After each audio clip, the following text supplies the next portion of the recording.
Day and welcome to Disciplines and Ideas in the Applied Social Sciences. This is Ma'am Anna, your course instructor for this semester. So today, I will share with you the unit course or course overview of our subject. The course introduces some applied social sciences, namely counseling, social work, and communication, which draw their foundation from the theories and principles of psychology, sociology, anthropology, and other social sciences. This course highlights the seamless interconnectivity of the different applied social sciences while focusing on the processes and application of these applied disciplines in critical development areas.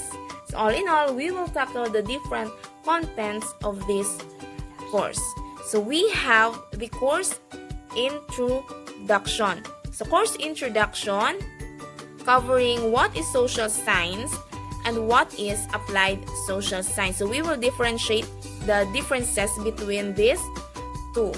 So another one is counseling. So in counseling, we have also the divisions among this topic. We have the discipline of counseling, which talk about or which discusses the goals, the definition, the scope, the core values, and principles of counseling. And then followed by the professionals and practitioners in counseling. So under that, we will talk about the roles, the functions, and competencies of counselors, the areas of specialization where counselors work, the career opportunities of counselors, and of course, the rights, responsibilities, accountabilities, and code of ethics in counseling. So we will talk about clientele and audiences in counseling.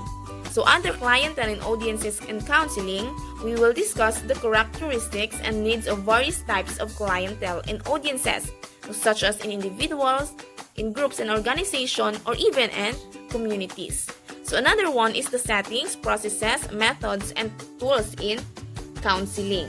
So under these settings or processes or methods, we will let you know, or I will let you know, the settings under the government, under the private sector, civil society, schools, and community, which is the counselor actively participated in or they are engaging in.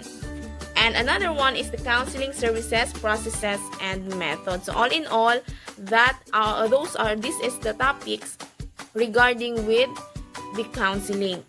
Another one is social work.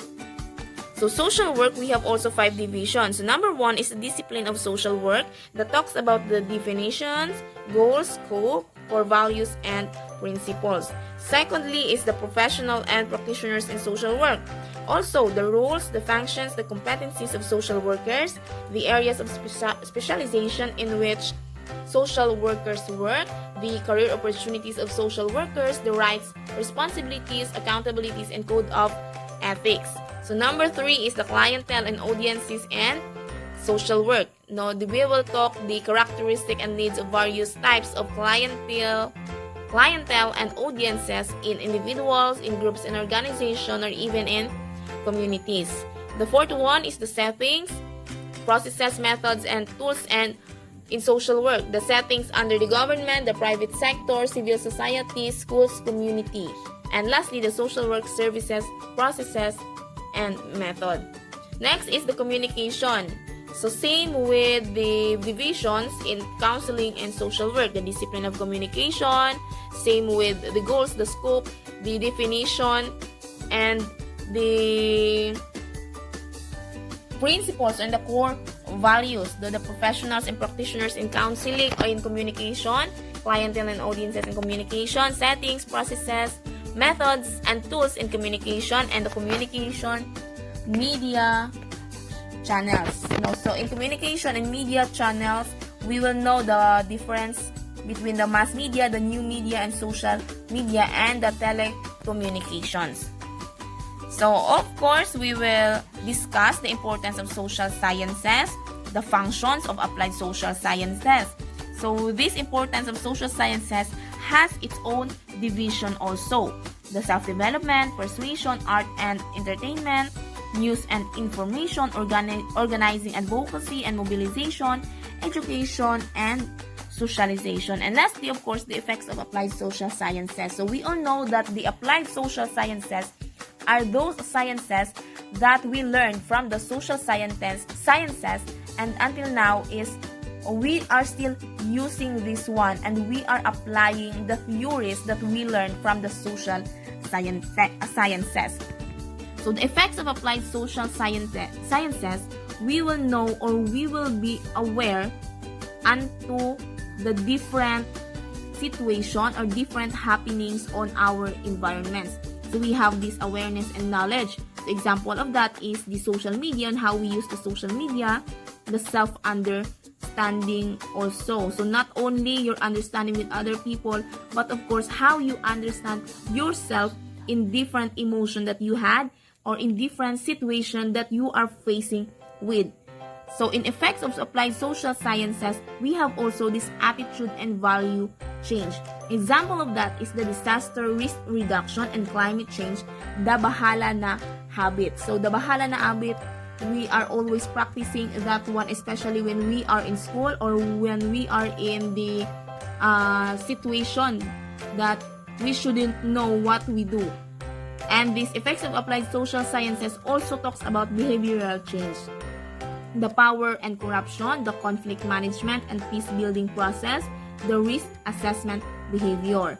And of course, effects of applied social sciences talks about structural change, your personal and family relations, the gender, the overseas migration of OFW. So we will know what are the main reason why the OFW or our parents or our relatives need to migrate to other country. The domestic violence, the single parenting, the community life, the criminality, the substance abuse. So all in all, those are the topics that relates to applied social sciences. So we know the different situation, we know these things, but sometimes we don't know how to appreciate, how to explain it, or how to overcome these different kinds of effects that happening in the life of every person. So with this topic, so good luck to all of you. This is only the course overview or the unit course of this topic. So from first grading to second grading. So let's begin this, let's do this, let's enjoy learning. So thank you and God bless you. See you soon, my UMS 12A. So goodbye.